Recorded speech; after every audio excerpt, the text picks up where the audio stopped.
ਅਗਲੀ ਖਬਰ ਵੱਲ ਚਲੀਏ। ਕੈਲੀਫੋਰਨੀਆ ਦੇ ਵਿੱਚ ਕਹਿੰਦੇ ਭਈ ਮਿਨੇਐਪਲਸ ਨਾਲੋਂ ਵੀ ਜ਼ਿਆਦਾ ਵੱਡਾ ਜਿਹੜਾ ਫਰਾਡ ਆ ਇਹ ਹੋਇਆ ਹੈਗਾ। ਇਹ ਕਹਿ ਰਿਹਾ ਆ ਸਾਡੇ ਵਾਈਸ ਪ੍ਰੈਜ਼ੀਡੈਂਟ ਜੇਡੀ ਬੈਂਸ ਹੁਣੀ। ਕਹਿੰਦੇ ਵੀ 7 ਬਿਲੀਅਨ ਡਾਲਰ ਦਾ ਜਿਹੜਾ ਫਰਾਡ ਹੋਇਆ ਹੈਗਾ। ਕਹਿੰਦੇ ਭਈ ਇਹ ਜੋ ਫਰਾਡ ਪ੍ਰੋਬਲਮ ਆ ਮਿਨੇਸੋਟਾ ਤੋਂ ਕਿਤੇ ਵੱਧ ਹੈਗੀ ਆ। ਉਹਨਾਂ ਨੂੰ ਕਹਿੰਦੇ ਭਈ ਯੂਐਸ ਦੇ ਜੋ ਸਮਾਲ ਬਿਜ਼ਨਸ ਐਡਮਿਨਿਸਟ੍ਰੇਸ਼ਨ ਆ ਉਹਨਾਂ ਨੇ ਸ਼ੌਕਿੰਗ ਨਿਊਜ਼ ਦਿੱਤੀ ਹੈਗੀ ਆ।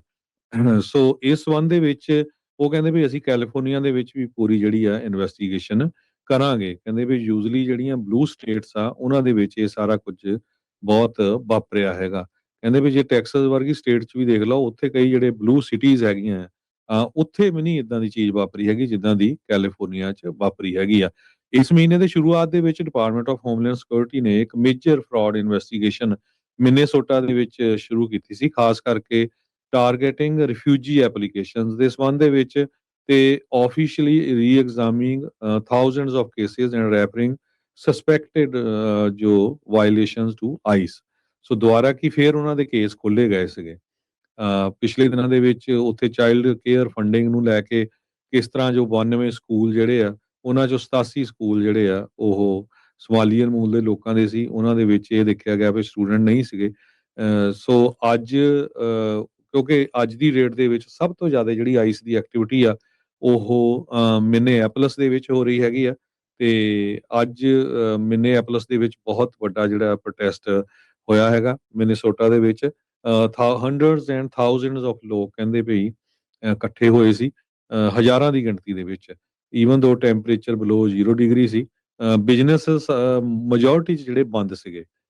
100 ਦੇ ਕਰੀਬ ਜਿਹੜੇ ਕਲਰਜੀ ਮੈਂਬਰਸ ਆ ਉਹਨਾਂ ਨੂੰ ਏਅਰਪੋਰਟ ਦੇ ਲਾਗੇ ਜਿਹੜੇ ਪ੍ਰੋਟੈਸਟ ਕਰ ਰਹੇ ਸੀ ਉੱਥੋਂ ਅਰੈਸਟ ਵੀ ਕਰ ਲਿਆ ਗਿਆ ਹੈਗਾ।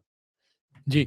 ਅਗਲੀ ਖਬਰ ਵੱਲ ਚਲੀਏ। ਕੈਲੀਫੋਰਨੀਆ ਦੇ ਵਿੱਚ ਕਹਿੰਦੇ ਭਈ ਮਿਨੇਐਪਲਸ ਨਾਲੋਂ ਵੀ ਜ਼ਿਆਦਾ ਵੱਡਾ ਜਿਹੜਾ ਫਰਾਡ ਆ ਇਹ ਹੋਇਆ ਹੈਗਾ। ਇਹ ਕਹਿ ਰਿਹਾ ਆ ਸਾਡੇ ਵਾਈਸ ਪ੍ਰੈਜ਼ੀਡੈਂਟ ਜੇਡੀ ਬੈਂਸ ਹੁਣੀ। ਕਹਿੰਦੇ ਵੀ 7 ਬਿਲੀਅਨ ਡਾਲਰ ਦਾ ਜਿਹੜਾ ਫਰਾਡ ਹੋਇਆ ਹੈਗਾ। ਕਹਿੰਦੇ ਭਈ ਇਹ ਜੋ ਫਰਾਡ ਪ੍ਰੋਬਲਮ ਆ ਮਿਨੇਸੋਟਾ ਤੋਂ ਕਿਤੇ ਵੱਧ ਹੈਗੀ ਆ। ਉਹਨਾਂ ਨੂੰ ਕਹਿੰਦੇ ਭਈ ਯੂਐਸ ਦੇ ਜੋ ਸਮਾਲ ਬਿਜ਼ਨਸ ਐਡਮਿਨਿਸਟ੍ਰੇਸ਼ਨ ਆ ਉਹਨਾਂ ਨੇ ਸ਼ੌਕਿੰਗ ਨਿਊਜ਼ ਦਿੱਤੀ ਹੈਗੀ ਆ।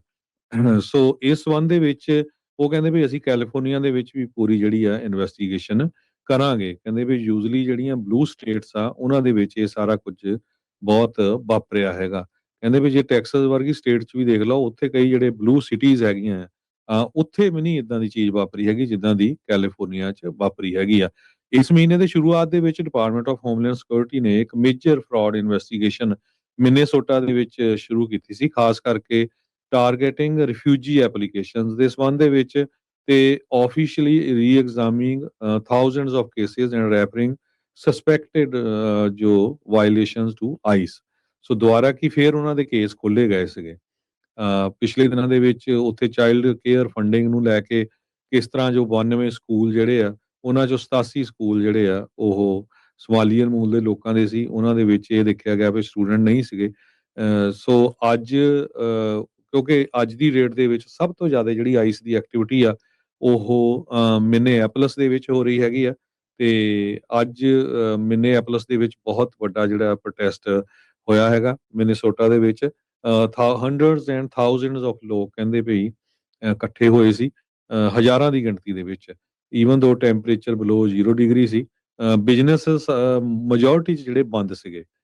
100 ਦੇ ਕਰੀਬ ਜਿਹੜੇ ਕਲਰਜੀ ਮੈਂਬਰਸ ਆ ਉਹਨਾਂ ਨੂੰ ਏਅਰਪੋਰਟ ਦੇ ਲਾਗੇ ਜਿਹੜੇ ਪ੍ਰੋਟੈਸਟ ਕਰ ਰਹੇ ਸੀ ਉੱਥੋਂ ਅਰੈਸਟ ਵੀ ਕਰ ਲਿਆ ਗਿਆ ਹੈਗਾ। ਜੀ।